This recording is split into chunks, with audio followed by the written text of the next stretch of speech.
Voilà. Donc je suis maintenant chargé d'animer le débat, si jamais il y a des questions et des échanges. Alors, dans la salle, on a des participants à ce film. Comme je vous le disais, il date d'une dizaine d'années. Certains sont encore là, Serge. D'autres nous ont quittés, mais bon, ce qu'il faut retenir, c'est que dans ce documentaire, je crois quand même c'est toute l'histoire de cette mine, essentiellement après la nationalisation. Très peu de témoignages portent sur le temps de solage. Donc il y a eu la modernisation, et puis bon, il y a eu la fermeture. Il y a cette expérience qui a été tentée par les mineurs du Carmozet, mais aussi de France qui sont allés en Inde. Je crois que le réalisateur a tenu à en parler aussi. Et puis bon, voilà, il y a la fin de cette histoire. Hein. Et le témoignage de tous les acteurs syndicaux, politiques de cette époque-là. Alors, le DVD, je vous l'ai amené, il est en vente à l'époque. Il en reste quelques-uns dans la mairie de Blague si ça vous intéresse. Voilà. Est-ce qu'il y a des commentaires? Alors, je ne pourrais peut-être pas répondre à toutes les questions, mais j'espère. Mon père est venu à Breton. Il a vécu jusqu'à 84 ans. Il est décédé en 84 ans.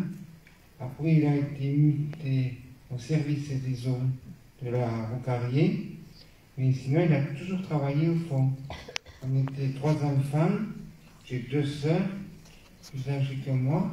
On a habité à Sapanarié. Après, on a déménagé à la Font-Grande. 13 allées des Bleuets, c'est des cités avec des noms, 13 allées des Bleuets. Et là, maintenant, j'habite à Hollande. Mais mon père était mineur. Il nous a élevés à tous les 3. Non, mais c'était un métier qui était dur, très dur. C'était dur. Est-ce qu'il vous parlait de son métier, votre père? Oui. Ouais, il nous disait que même au fond de la mine, il faisait très chaud. Même qu'il y avait des rats au fond de la mine. Et ils avaient autrefois, ils avaient des mulettes, des mineurs, en tissu. Alors les rats, la nourriture, ça les attirait. Alors ils mangeaient la nourriture et après ils ont eu des gamelles en fer, avec des musettes en fer avec un petit trou pour le boulot de la bouteille. Et c'était très dur ce métier-là. Ah bon. Roland, vous pouvez faire passer le micro. Je lui demandais si son père lui en parlait parce que... Il y a un moment du film qui m'a... tout le film est intéressant, bien sûr, quand on a vécu cette période. Mais lorsque le témoignage de Santou, Pierre, qui parle de la jalousie que suscitait la condition minière, qui avait et ce mot qui a été employé couramment et qui est encore davantage. Moi, je veux quand même dire que ce ne sont pas des avantages. Moi, je suis un enfant de Carmaux de 1945, né en 1945, de parents qui venaient du Ségala, de l'Aveyron, un père ouvrier agricole qui s'était fait embaucher à la mine à la fin des années 30. Il se retrouvait et il faisait un enfant dans des conditions qui leur permettaient de s'assurer de la sécurité sociale, de logement, du charbon, du chauffage, etc., d'une sécurité de vie qui découlait de quoi? Qui découlait du rapport de force qui est issu de la résistance, du Conseil national de la résistance, et de l'obtention d'un statut de mineur qui comportait tous ces acquis. Moi, je ne prononce jamais le mot d'avantage. Et donc, cette jalousie dont parle Pierre Santou, ça a été cultivé, mais c'est cultivé encore les statuts spéciaux, les retraites, etc., qu'il faut supprimer, etc. Mais en fait, c'est la remise en cause progressive au travers de l'élimination de la corporation minière de ces acquis des luttes et des rapports de force qui aujourd'hui n'existent plus ou alors sont très défavorables au monde du travail. Et ça, je crois que après, il faut vraiment souligner ce que ça a été et ce que ça devrait être encore pour préserver tous les acquis et tous les fruits des luttes sociales.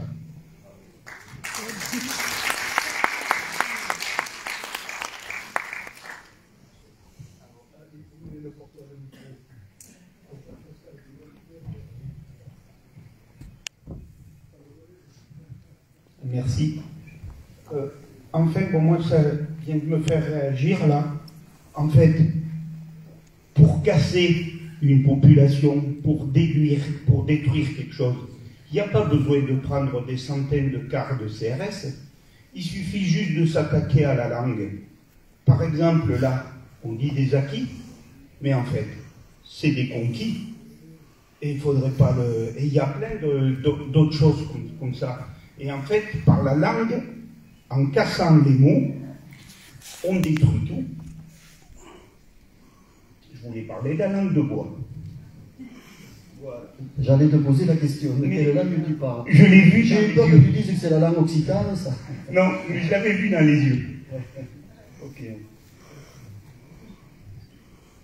Derrière toi, il y a une personne qui veut.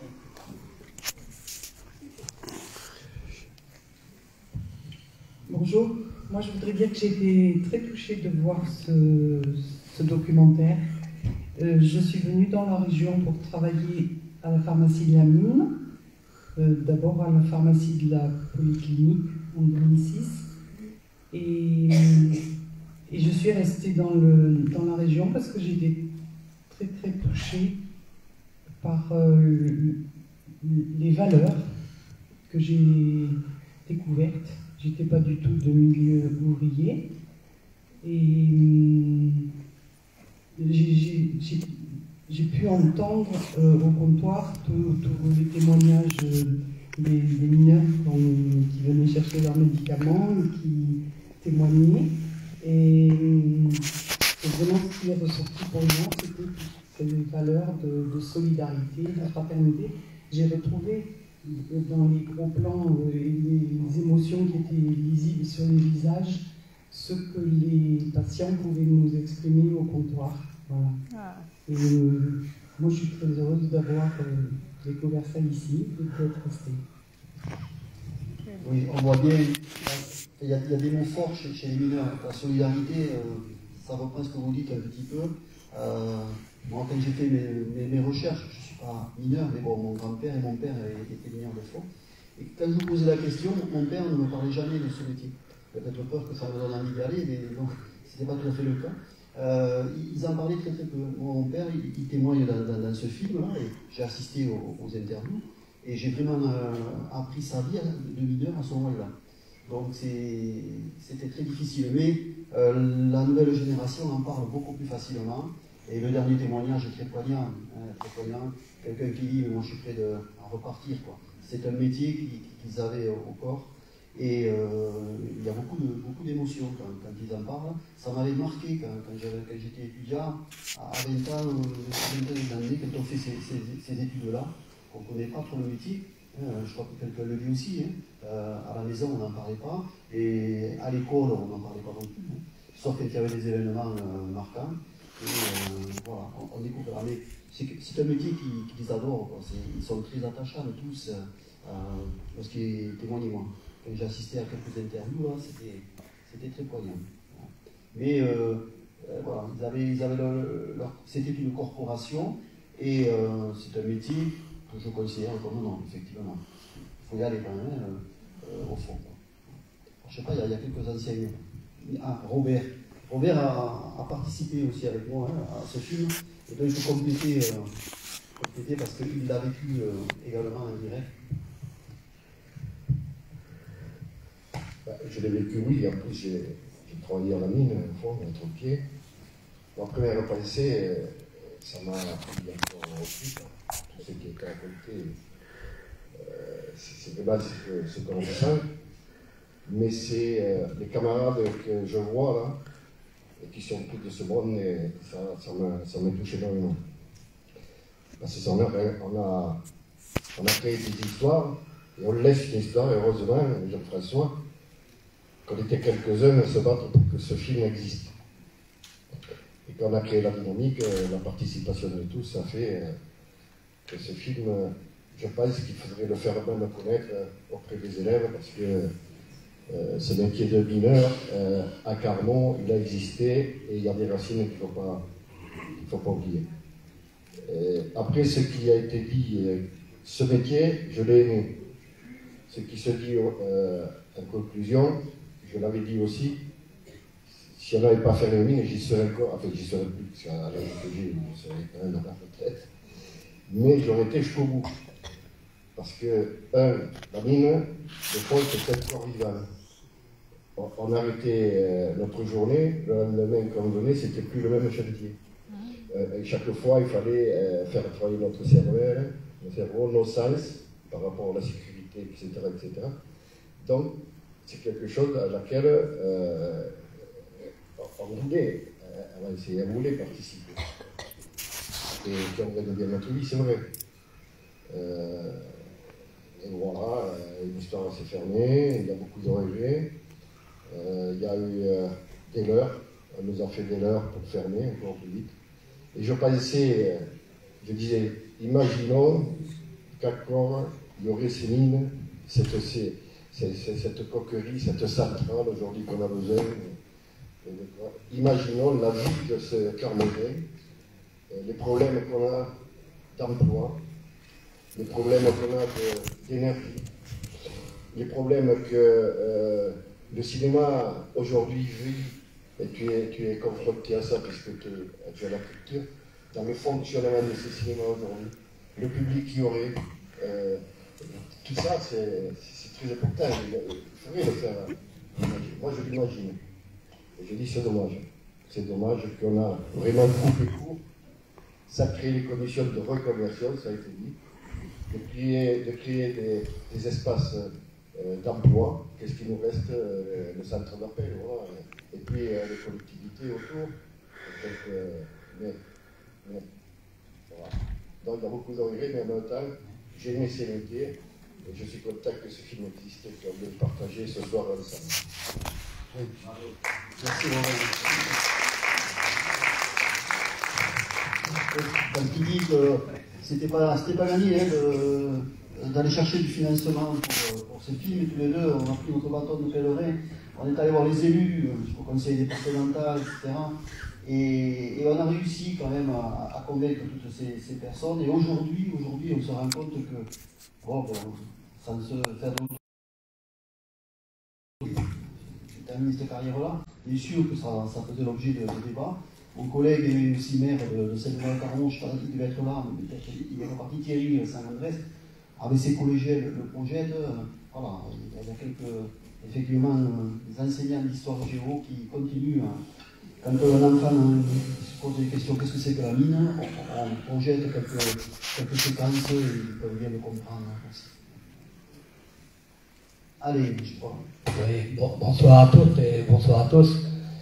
Moi, le film m'a ému, bien sûr, parce que, bon, aussi, moi, j'ai un beau-père qui était mineur, j'ai passé 15 ans à côté de lui, qui m'a expliqué, même s'il n'était pas diseux, comme on dit chez moi, mais quand une infirmière, elle est venue un jour, elle dit, qu'est-ce qu'il a, le papy, au genou, qu'est-ce qu'il a au coude, qui est noir, ben, il dit, c'est du charbon, il s'est mis à 4 pattes dans le charbon, quoi. Donc même elle n'avait pas compris que c'était du charbon, elle venait sûrement d'ailleurs. Mais vous voyez, mais il y a quelque chose qui m'interpelle, et c'est pas sur le seul territoire carmoisin Ségala que ça existe. C'est comment on est passé de ces années de solidarité entre la spécialité qui venait travailler, défendre leur pouvoir d'achat, trouver un boulot, faire vivre leur famille, en quelques années de solidarité, en des dizaines d'années, aujourd'hui vers un repli des populations. Aujourd'hui, c'est difficile, la solidarité, même si on s'entraide, il y a des associations, mais aujourd'hui, un recul politique aussi. sur le racisme, il faut le dire, l'antisémitisme, tout ça, moi ça me... À ce moment-là, il y a toutes les nationalités, les religions, il n'y avait pas de soucis. Aujourd'hui, en quelques années, mais je ne dis pas que c'est que sur le territoire du Carmaux dans ces cas-là, mais voilà la désindustrialisation, la casse sociale. Aujourd'hui, on s'aperçoit qu'il faut rapatrier toutes nos productions dans le pays. Alors qu'on l'a cassé, on l'a vendu, on les a vendus aux capitalistes. Et aujourd'hui, on dit qu'il faut faire revenir. C'est ça qu'on a besoin pour faire revivre le cinéma de Carmaux et faire revivre les commerces aussi à Carmaux. C'est de réindustrialisation qu'on a besoin, c'est ça. Merci de m'avoir écouté.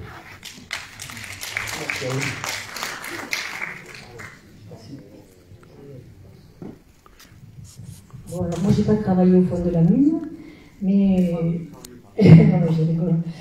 J'avais un papa qui a travaillé, qui a d'ailleurs été délégué mineur à la Tranquière, et j'ai grandi dans les allées schisteuses de Font-Grande, de la cité minière de Font-Grande.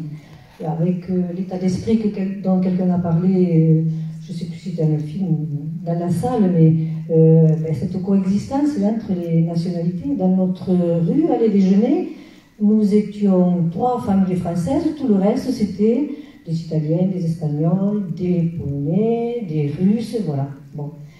Donc ça c'était... Peut-être pour revenir un peu à ce qu'a dit Alain tout à l'heure. Simplement un truc là, moi, que j'ai pas avalé, quoi. C'est que quand on le regarde avec les yeux d'aujourd'hui, avec les problèmes écologiques et tout ça, le charbon, ça fait peur, les émissions de CO2 et tout ça. Mais à l'époque, c'était pas de ça dont il était question. C'était une question de fric, c'était la question de la rentabilité. Parce que pour alimenter la centrale ou autre, on allait acheter du charbon, même en Afrique du Sud, en Pologne ou ailleurs. J'ai le souvenir d'une action avec les mineurs. On était allé au petit matin, moi je n'ai pas fait grand-chose, mais à Tessonnière, faire une action qui était forte, vider un wagon de charbon polonais. Et c'était, moi j'ai vécu ça parce que je regardais mes amis et camarades mineurs qui touchaient ce charbon. Je vois bien ce charbon, le nôtre est 1000 fois meilleur, quoi. Donc voilà, c'était pour les questions de rentabilité exclusivement. C'est vrai qu'aujourd'hui, peut-être les problèmes pourraient se poser dans d'autres termes, mais ce n'était pas du tout de cela. Je n'ai jamais entendu parler dans toute la période des luttes, on ne parlait pas du tout de ça. Voilà.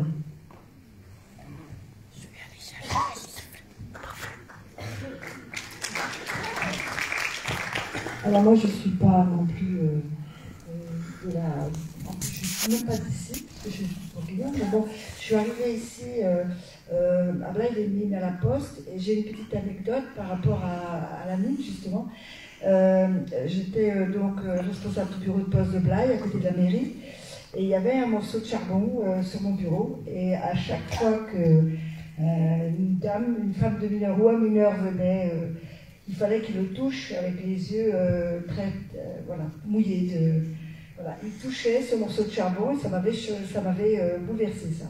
Et ce que j'ai vu dans le film, c'est les larmes, l'émotion des hommes en parlant de leur métier. Il fallait qu'ils touchent ce petit morceau de charbon qui venait du mari, je crois. C'est ça, hein? Ça, ouais. Voilà, donc c'était une petite anecdote par rapport à l'émotion que j'ai vue dans les yeux des messieurs.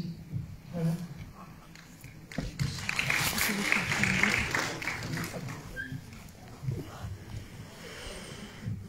Je disais, son visage me disait quelque chose, mais bon, la mairie qui est juste en face de la poste, donc on a eu l'occasion de se voir assez souvent. Et l'émotion.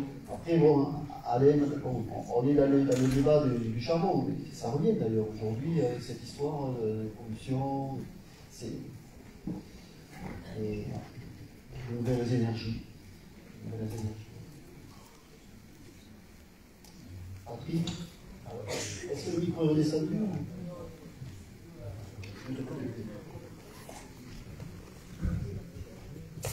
Oui, je peux répondre à un certain nombre de questions qui ont été posées ou d'affirmations.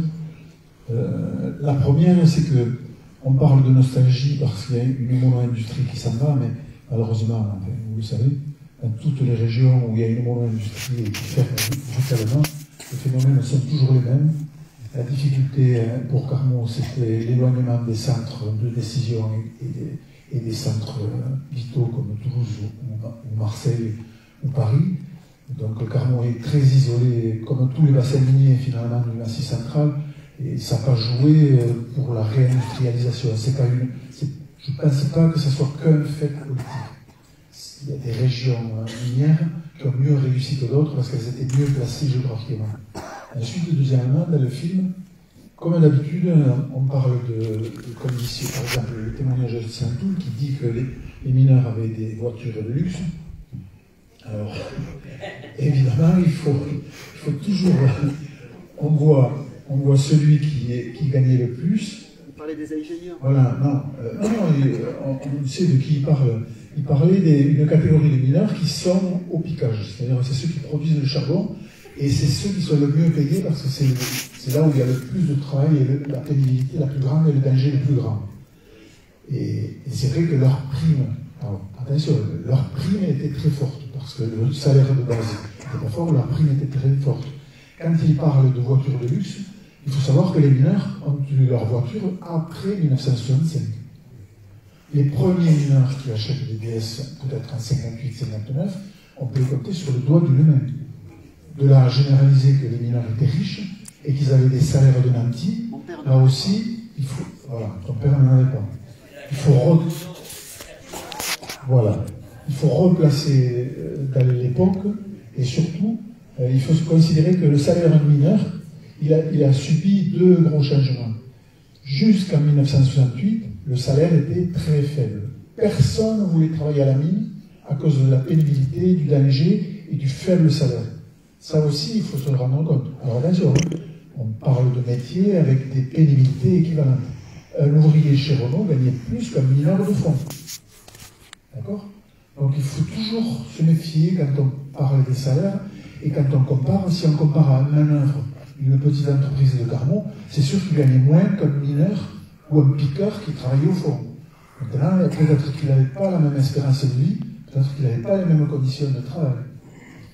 Donc les salaires ont augmenté fortement en 1968, grâce aux grèves, grâce aux mouvements sociaux.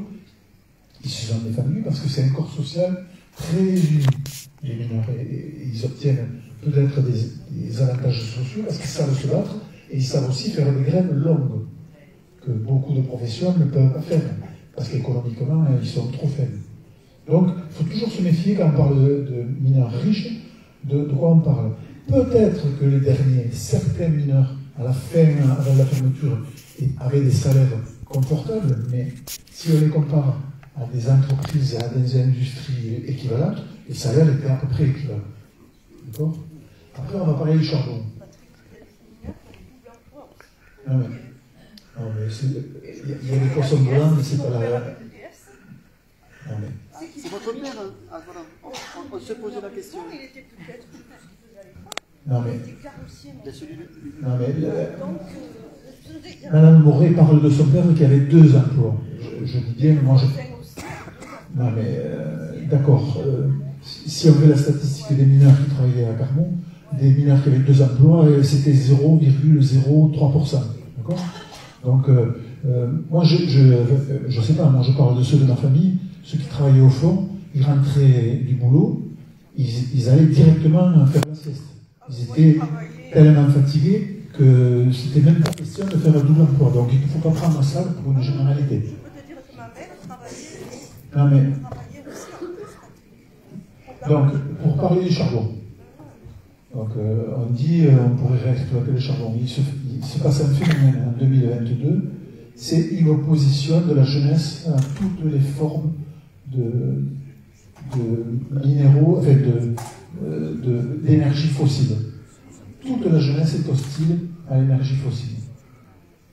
Donc, on peut. Et quand on écoute, il y avait une émission sur France Culture sur les mines de charbon il y a 3 semaines, même la journaliste ne voyait qu'une chose, c'était les dégâts à l'environnement par le charbon.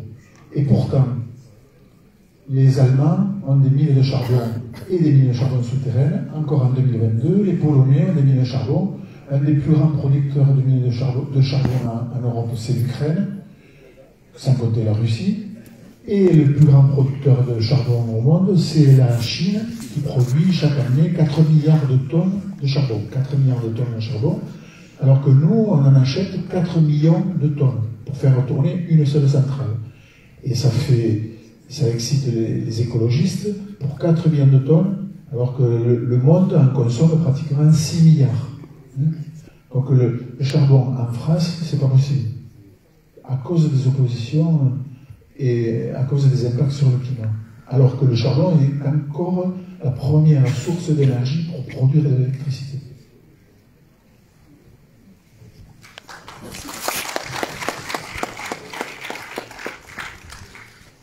J'ai passé de longs moments avec Patrick, de ma recherche, vous comprenez pourquoi. Il parlait du recrutement de mineurs, ça c'est l'objet de la thèse que j'ai faite. Ça n'a pas été un hasard si la mine très tôt s'est rendu compte qu'il fallait organiser une formation des mineurs pour les recruter, parce que c'était pas évident de faire venir les paysans du Ségala dans les mines de Carmont, la main d'œuvre étrangère certes, mais elle aussi, quoi. Il fallait aussi la former. Et ils ont eu des acquis, mais parmi ces acquis, la formation, parce que cette formation-là, on se rend compte que tu pouvais rentrer à la mine manœuvre. Qu'est-ce que tu faisais, Patrick? Toi, tu lavais le charbon. Voilà.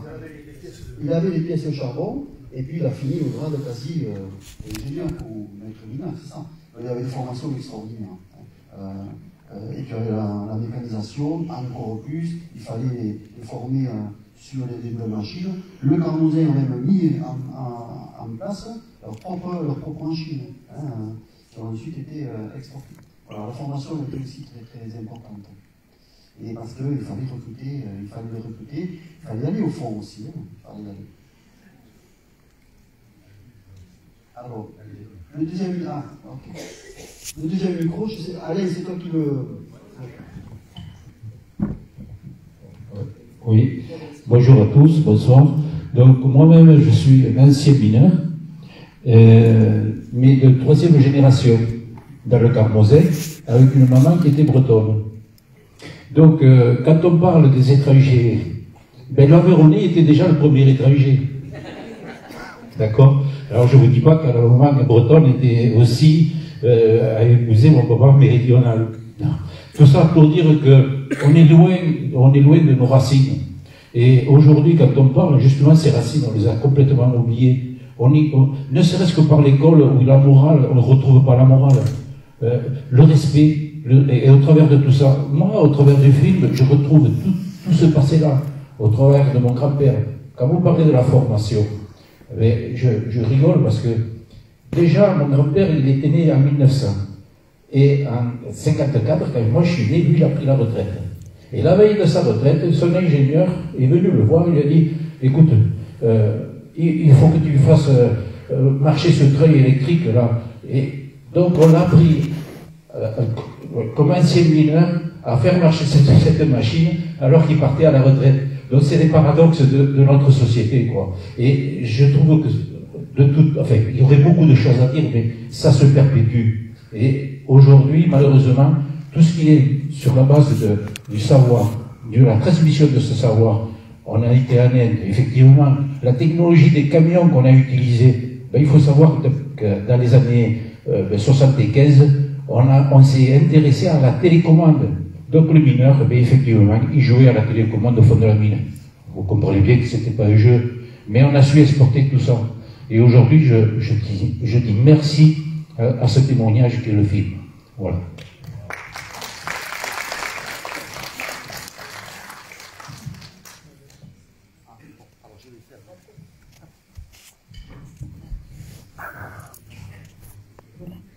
C'est peut-être une question naïve, mais je me demandais quelle était l'intention des Houillères en allant en Inde, enfin en envoyant des mineurs de Carmont en Inde, et quel était le plan?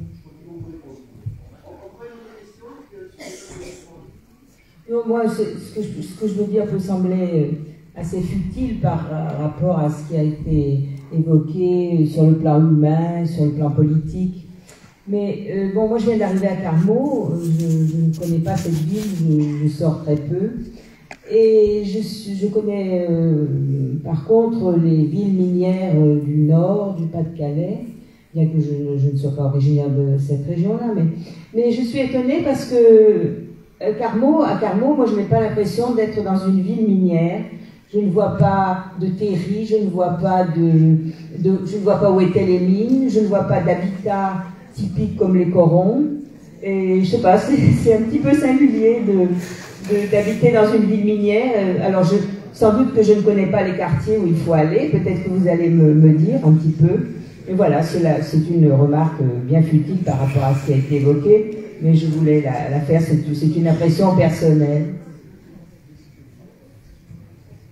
Alors, si j'étais 100% blaillé, je dirais c'est normal parce qu'il n'y a aucune mine à Carmaux. D'abord, je vais vous répondre. Pourquoi Charbonnage a décidé d'aller à l'étranger. Jusqu'aux années 80, normalement, les mineurs qui partaient travailler dans d'autres pays, ils étaient par une filiale de Charbonnage. Et en 84, notre ancien PDG a décidé que toutes les activités des filiales rentraient dans le Charbonnage. Et ne vous trompez pas, quoi. Si on nous a envoyés en Inde, nous, à Carmaux, c'est qu'on était en plein social et il fallait dégraisser, quoi. D'accord? Et c'était une façon à droite de dégraisser. Et j'ai une anecdote parce que il y avait des critères dans le plan social. On a mis les copains, on était trois là, hein. On a mis à peu près 2 mois avant de signer, parce qu'on se bagarrait pour revenir tous à Carmaux. Et n'est revenu à Carmaux que l'encadrement. Et le lendemain qu'on ait signé la convention, les critères d'âge ont changé. Ça veut dire que 50% des copains qui sont partis en Inde pouvaient rester à Carmaux. Alors, le fait de partir, c'est une belle expérience. On a vendu quelque chose, on en est fiers. D'accord? Mais la vraie raison, Charbonnage voulait dégraisser d'une façon ou d'une autre. Voilà. Ça, c'est la première question. Deuxième question, on a la chance qu'à Carmaux, nos anciens, chaque fois qu'ils ont sorti le charbon, ils ont trié, d'abord c'était les trieuses avant de le laver, et ils ont renvoyé au fond de la mine pour emblayer. Les mineurs, ils avaient double peine. Ça veut dire qu'ils devaient décharger des wagonnets de stériles, et après ils devaient faire le charbon qui était payé. C'est pour ça qu'il n'y a pas de terri. D'accord? Il n'y a pas de terri. Alors, je rectifie pour les Carmausiens, quoi. Vous avez 42 puits dans le Carmaux. Voilà. Alors, il y en a. On parle que du 19e siècle. Le 19e siècle, l'exploitation est allée vers le sud. Mais place de Gambetta, et il y a des écoles où il y avait Jean Jaurès, où il y avait des puits, Et bon, moi, je vous invite pour la Sainte-Barbe. Vous aurez l'occasion de retrouver. On va arriver enfin à Carmaux. Alors, je fais partie d'une association, l'ASPIC. Sachez qu'à Carmaux, on a eu des difficultés de parler de la mine. Surtout le pourtour de Carmaux, on peut parler de la mine. Mais à Carmaux, c'est difficile. Je ne sais pas s'ils n'ont pas fait le deuil ou quoi, mais c'est difficile.